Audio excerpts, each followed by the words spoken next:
Okay, so today we are doing my next seasonal DNF video. So at the end of summer, I did my very first one of these where I showed you guys all the books that I DNF'd for that season. We are currently in winter, which means it is time for the autumn, or if you're in America, fall DNF video. So, what are the books that I DNF'd in fall? Well, or autumn? Well, I DNF'd 5 books in last season. What were they? Let's find out. So the first book that I DNF'd in autumn/fall was this book. Now, this is not a book, this is a piece of paper, but I wanted something to hold up, and it's really fancy, much more fancy than the actual book I had. But this is the one. The Great Gatsby by F. Scott Fitzgerald. You guys, I gave this book a go and then I gave it another go. So, I mean, I was well and truly sure by the time I had totally DNF'd this book that it just wasn't the book for me. So, this book is a classic. Well, yeah, that's the category, the genre. It's a classic. And it basically follows the it follows the protagonist, who I don't even remember his name. That's how much I'm so satisfied with DNFing this book. He ends up moving somewhere and then he goes to a party where he meets Gatsby and all these other things happen. But honestly, I found this book to be really boring. I know there are a lot of people who have said a lot of different things about this book, and there are a lot of people out there who love classics, but I'm starting to come to the point where, for me personally, classics that were written before a certain period of time, they're just not the book for me. Now, I'm not saying that F. Scott Fitzgerald's writing style was a problem to read. Unlike some other classic books that I've read that I have struggled with, that was not the case. It was the book itself. Yeah, I hate to say it, but I just found it to be incredibly boring and not the book for me. So when I first picked up this book, I was really excited because of the hoopla surrounding this book and how great this book was, that it was elevated to classic status. And I think I got about a third of the way through the book. I DNF'd it, and then I started telling a few people, some of my friends, some people that I worked with, that I had DNF'd this book, and everyone I spoke to convinced me to pick the thing back up again. They were saying, no, you're not giving it enough of a chance. It gets so much better. You know, you really should give it another go. So I relented with a condition that if I DNF it a second time, it will be DNF'd for life. The second attempt that I made to read this book came the very next week, and I made it to halfway through the book before DNFing it again. This is not a book that I plan on picking up again, although if I go back through my seasonal DNF books in about 2 years' time, I might decide to give it another go. Maybe I'll be in more of a classical mood then compared to how I am now, but the way I see it at the moment, I don't think I'll be picking up The Great Gatsby anytime soon. So the first book that I DNF'd for autumn/fall was The Great Gatsby by F. Scott Fitzgerald. The second book that I DNF'd in autumn/fall is one that really surprised me. Again, I'd heard a lot about this book, which is not the case with every single book that I DNF, but I had heard a lot about this book and about this series in general, and I was really excited to start reading it. So I put this book on hold at my library. It took a long time to come in, and when it finally did, I was so excited and I couldn't wait to sit down and begin reading it. But it just was not the book for me, and the book I'm referring to is this book, The Eye of the World by Robert Jordan. This is the first book in the Wheel of Time series, which is a very popular series over on YouTube. I do believe that there are, don't quote me, but there's either 12, 13, or 14 books in the series. It's something around that line, and right at the end, Brandon Sanderson ended up taking over the series for Robert Jordan, who don't quote me again, but I believe he passed away or something like that. So Brandon Sanderson finished out the series for him. And a lot of people say they really love this series so much. So, and it's a fantasy, so I thought I would too. I started reading it. It starts off with a prologue, I guess, and I did not find the prologue intriguing at all. Then I got into the first chapter and thought, maybe things will change, because the prologue is kind of set a little before everything that's taking place in chapter 1. So there's a time jump, and I thought, okay, maybe because of the time jump, it will get more intriguing for me, but I just couldn't do it. Robert Jordan's writing style is just not the writing style for me. I need to go on record as saying that I did not DNF this book because of the plot. Not at all. I didn't get far enough in to even appreciate what the plot was. But Robert Jordan's writing style was so hard for me to navigate. And when I'm reading a particularly difficult writing style, I find my focus to very easily waver. And because of that, I just didn't think I was going to do well with this book, which is a long book in and of itself, and then thinking further ahead into the future, going through another 11, 12 or 13 more books in this series with the exact same writing style. So the second book that I DNF'd for that reason for fall or autumn was Robert Jordan's first book in the Wheel of Time series, The Eye of the World. I also made a point of stating when I did originally discuss that I DNF'd this book that I didn't feel too bad about DNFing it because of just how popular it is. I figured then, and I still do to this day, that because of this book being so popular, it is so vastly covered throughout BookTube that it really didn't matter if one BookTuber decided to DNF the series. So just want to make that point there. I didn't feel so guilty DNFing this one, despite the fact that I didn't get too far into it and really probably didn't give it as much of a go as I probably should have.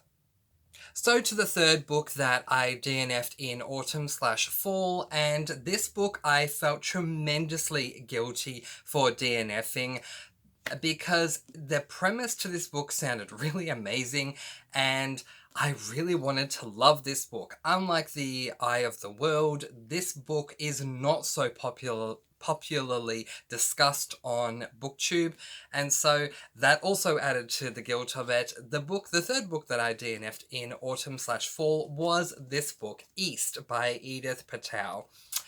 Now, I ended up purchasing this book from my own work. I work in a place where we sell bookstores, and when I saw this book at my bookstore, I'd seen it talked about by one booktuber, and I got really excited that I had to purchase it because it sounded amazing. Basically, this book is a retelling of a famous Norwegian fairy tale, so it is a, Norwegian fairy tale inspired book, I guess you could say. I did read the original fairy tale first. I found it online and I found it to be really interesting.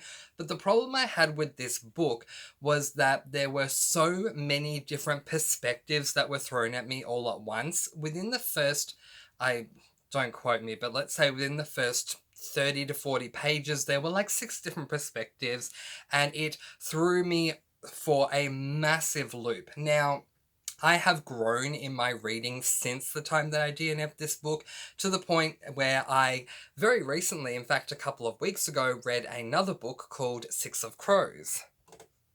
This book, which is also has 6 different perspectives. But the difference between when I read Six of Crows and when I read East is that when I read East, I wasn't in a place where multiple perspectives were something that I was able to cope with and handle. The closest thing that I had come to reading any kind of multiple perspective up to that point was a book that I read in January, the very first book I read this year, called Personal Demons. That book has 2 perspectives. It's dual perspective, and I was able to cope with that because there were only 2. I do very much believe that if I were to give any of these books another go, in a couple of years' time, this would probably be the first one that I would give another go to, not because I felt so guilty that I DNF'd it and because it's not as popular as some of the other books, but because of where I'm at now as far as multiple perspective books are concerned. I feel I've grown as a reader, and I think I could handle this book if I gave it another go, so we'll see how all of that works out.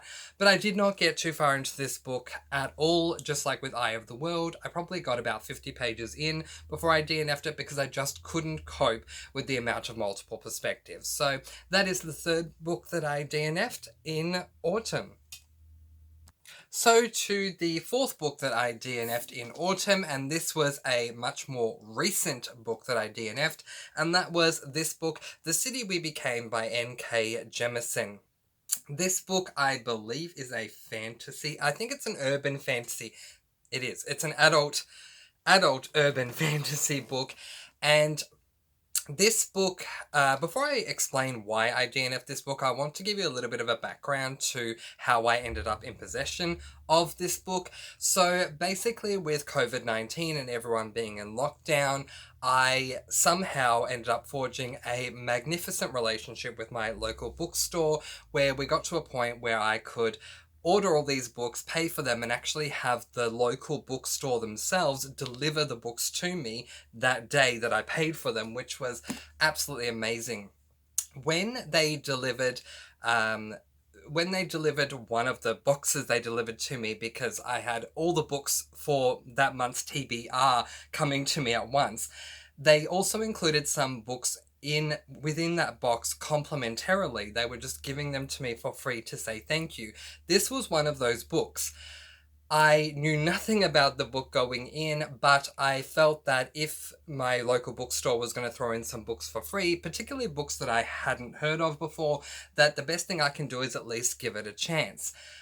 The problem with this book is not the writing style, and nor is it the plot. It is the vibe that I got from this book. Now,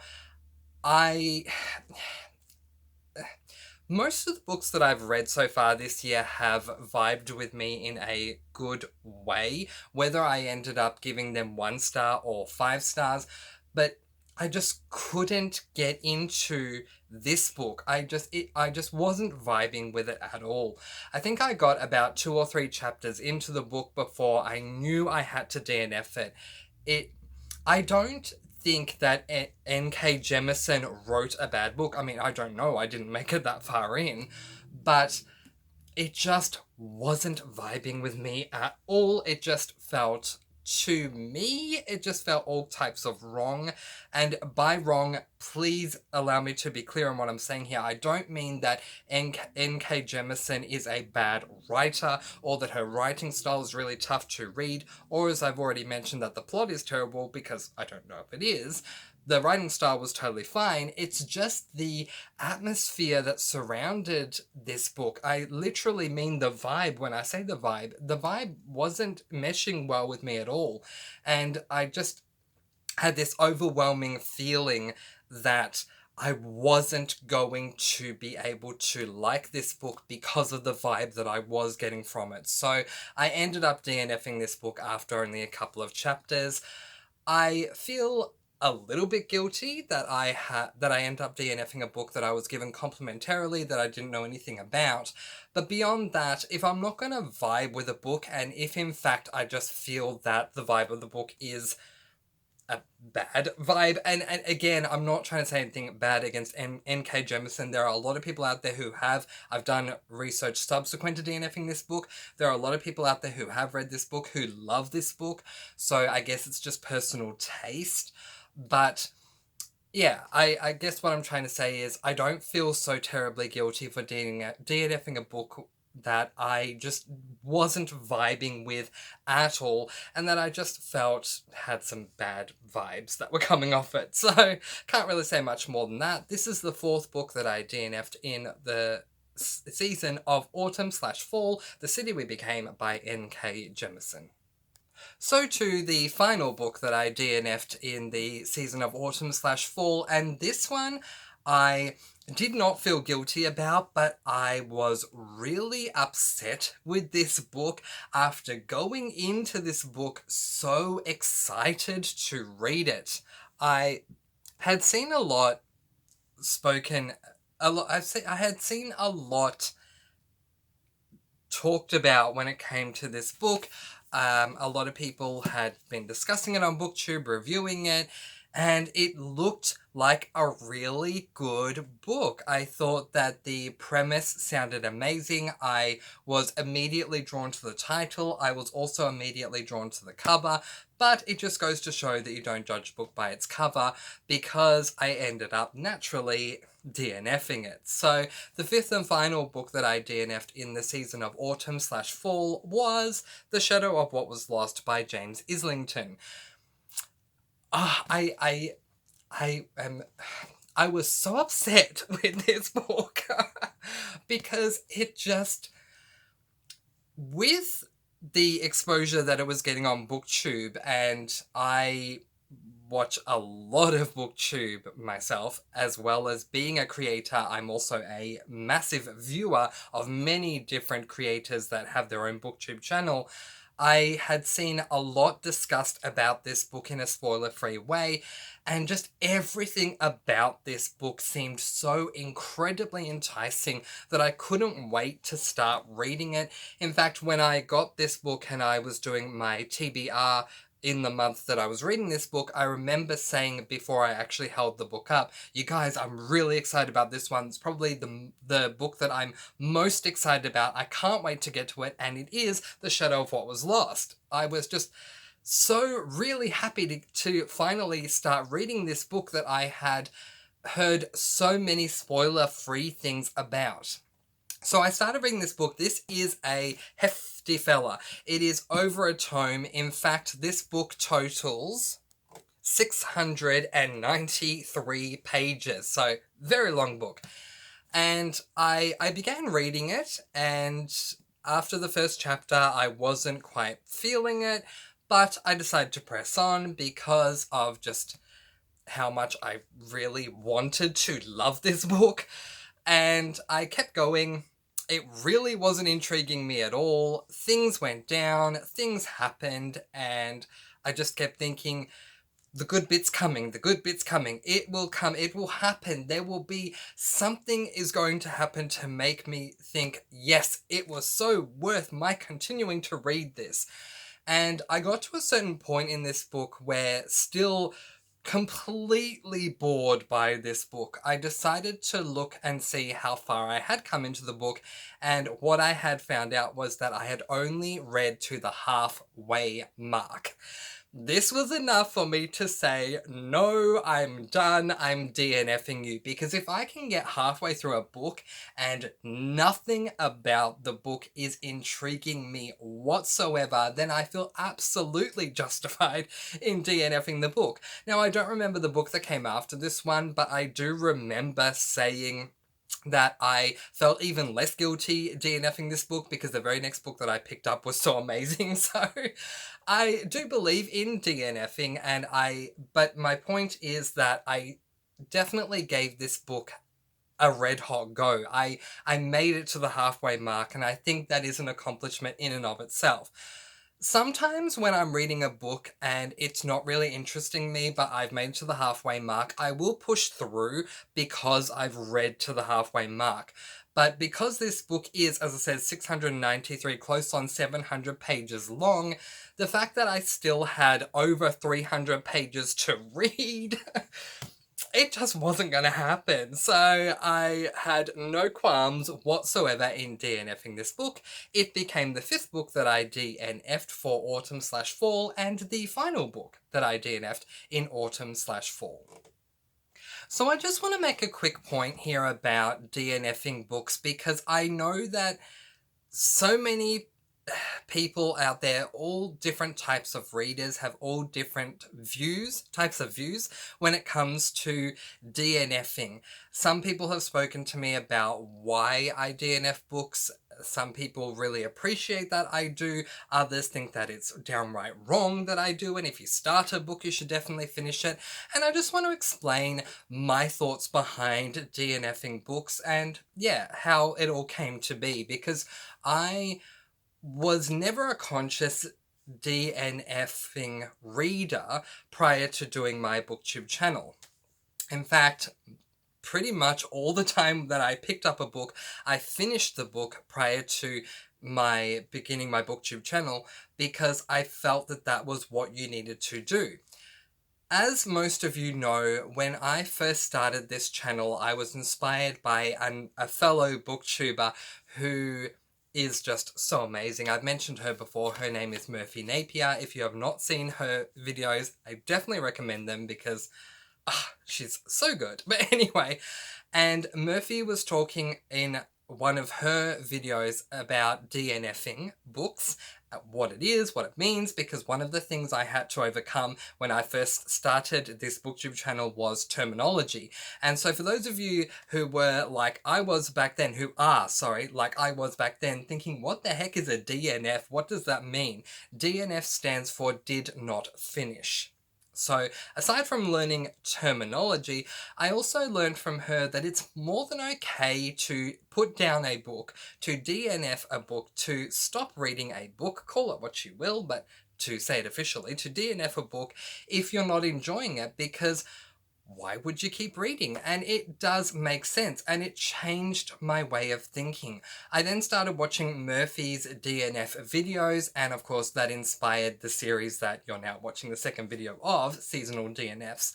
But it also got me to thinking how if you are reading a book that you are not liking and you are struggling to get through this book and you are only continuing to read this book because you are a book purist, because that's what I called myself, you're a book purist, and you want to get to the end because you need to finish what you started before you can move on to something else, this can lead to a whole lot of issues. And one of the biggest issues it can lead to is a lack of desire to keep reading. And why would we want to do that? You know, any of these books that I've shown you today, I went into all of them wanting to read them. If I didn't want to read them, I wouldn't have picked them up. I wouldn't have put them on my TBR. I wouldn't have started to read them. I wanted to read these books, and that's what kept me going. That's what got me to open up the cover page and begin reading the book, whether it was the first page of the prologue or whether it was the first page of the first chapter. I was inspired for some reason to read the book. But if you get to a point where you are not enjoying a book and you keep reading it, especially with The Shadow of What Was Lost, as I said, I got over 300 pages in. I still had at least 300 more pages to go. If I had kept reading this book, I would have been in such a mood had it not improved. I would have been in such a mood by the time I got to the end of this book. I would have thought about how much time I had wasted, and I wouldn't have necessarily, I might have been, but I also might not have been necessarily motivated to pick up another book. Also, in saying that, and that's just talking about getting to the end of a book that you're not enjoying, what about during reading this book?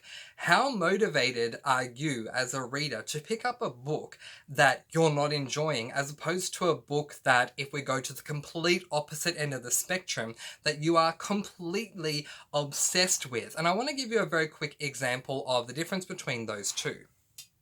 Okay, so let's use The Shadow of What Was Lost again. This book, didn't like, DNF'd, it was boring, there was nothing about, and that's nothing against James Islington, there are people out there who love this book, it's just my own personal opinion.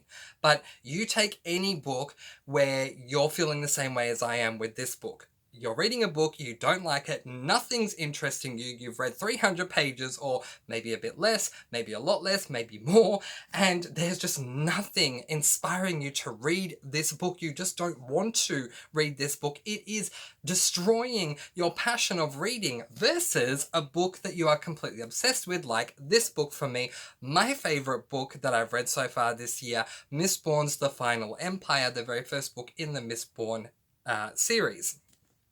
When I read this book, I loved everything about this book. Once I got on board with Brandon Sanderson's writing style, which admittedly took a little while to get used to, but once I had gotten on board with his writing style, this book was so amazing that I literally had to pry the book out of my hands to put it down to be able to do other things.